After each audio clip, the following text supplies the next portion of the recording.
You bump into a stranger on a crowded street. It wasn't your fault. Still, the word sorry is already halfway out of your mouth. Not because you thought about it, because you didn't. And that tiny moment matters more than most people realize. We treat apology like it's harmless, just manners, just smoothing things over. But sometimes an apology does more than calm the moment. Sometimes it quietly assigns a role. And if you're always the first person to say sorry, especially before anyone knows what actually happened, you may be volunteering for that role without noticing. Not the role of the kind person, the role of the person who absorbs blame. That's the trap. Not the real apology after a real mistake. The automatic one. The apology that shows up before the facts do. You say sorry when somebody cuts you off. You say sorry for asking a fair question in a meeting. You say sorry because your message was too long. You say sorry for needing clarification. You say sorry just to make the room feel less tense. It feels polite. It sounds mature. But socially, it can land very differently. Robert Cialdini, the psychologist known for his work on influence, uses the term persuasion to describe what happens when the frame gets set before the real message even arrives. In plain English, the first move changes how everything after it gets interpreted. And that is exactly why a reflex apology is so powerful. The second you apologize before blame is clear, you don't just calm the air. You shape the story people are about to tell themselves. Picture a team meeting. A deadline slipped. The client is irritated. The numbers are off. 4 people were involved, so responsibility should be examined carefully. But one person leans forward and says, "Sorry, I should have caught that." That sentence sounds responsible. It even sounds admirable. But in real life, it often does something else. It relieves everyone else in the room. The empty space where blame could have landed has already been filled. No one had to investigate. No one had to ask follow-up questions. The room got its answer early, and people love early answers. That doesn't mean the apology was dishonest. It means it was premature. And premature ownership has consequences.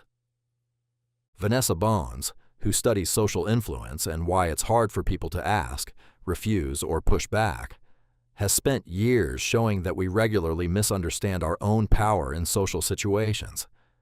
We often assume it will be unbearable to resist the moment, to create friction, to let silence hang there for 2 extra seconds. So we rush to reduce the discomfort. The apology becomes a release valve, even when guilt hasn't actually been established. And that explains something a lot of people feel but never name. Sometimes you are not apologizing because you did something wrong. You're apologizing because tension makes you nervous. Those are not the same thing. Karina Schumann's research on apologies gets even more specific. Her work found that some people apologize more often not necessarily because they do more damage, but because they judge more situations as requiring repair. In other words, their internal threshold is lower. What feels minor to one person feels like a real offense to another. Same moment, completely different internal verdict. That part matters, because once you see it, a lot of your past interactions start making sense. Maybe you weren't too sensitive. Maybe you were trained to scan for disruption and fix it fast. Maybe keeping the peace became more important than checking the facts. Maybe in your world, taking the hit early felt safer than defending yourself later. So now, in adult life, your mouth moves before your mind finishes the audit. Sorry. Sorry. Sorry. And every time, you teach people something about where responsibility can be placed. Not everyone will exploit that, but people do learn patterns. Fast. At work. In relationships. In families. In negotiations. They notice who over-explains, who self-corrects too quickly, who takes the blame just to keep things smooth. And once people learn that you will step into the line of fire on your own, some of them stop hesitating to let you do it. This is why constant apologizing can backfire. It doesn't always read as warm. Sometimes it reads as available. Available for blame. Available for pressure. available for cleanup. And the harsh truth is this: an apology made before responsibility is clear is not always a sign of integrity. Sometimes it's a shortcut around discomfort. Sometimes it's conflict avoidance wearing good manners. Real accountability is slower than that. It asks a basic question first. What actually happened? If you interrupted someone, own it. If you missed the email, own it. If you dropped the ball, apologize clearly and directly. No games, no ego. But if the facts are still blurry, an instant apology can do more harm than good. Because now you are repairing a story that hasn't even been verified, and people remember the version that was emotionally convenient, not necessarily the one that was accurate. So what should replace the reflex? Not arrogance, not coldness, not pretending you never make mistakes. Just a beat.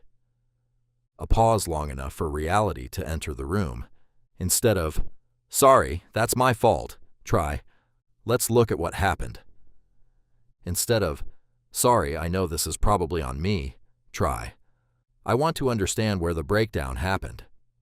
Instead of apologizing for asking a question, ask the question. Instead of apologizing for taking up space, take up the space cleanly. Instead of apologizing for your existence in the room, contribute to the room. That shift sounds small. It isn't. Because the people with the strongest presence are not the people who never apologize. They're the people who apologize with precision. When it's true. When it's earned. When it repairs something real. Everybody else is spending apologies like loose change, and then wondering why they feel quietly devalued. The next time the word sorry rushes to the front of your mouth, stop it there.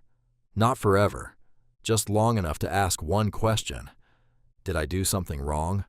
Or am I trying to make this moment easier for everyone else by making myself smaller? That answer will tell you a lot. Because an apology should be a tool, not a reflex, not a survival habit, and definitely not an open invitation for blame. The truth is, most people don't lose authority in one dramatic moment. They lose it in tiny social transactions that look harmless while they're happening. A nervous laugh, an unnecessary explanation, a too quick sorry. And if you do that often enough, people start seeing you the way you have been presenting yourself, responsible for more than you actually own. So no, the real danger isn't being rude. It's handing over authorship of the situation before the story is even written. Pause first. Check the facts. Then speak. And if an apology is needed, make it real. Not automatic. Not decorative. Real. Because the strongest apology is not the fastest one. It's the one that comes from clarity,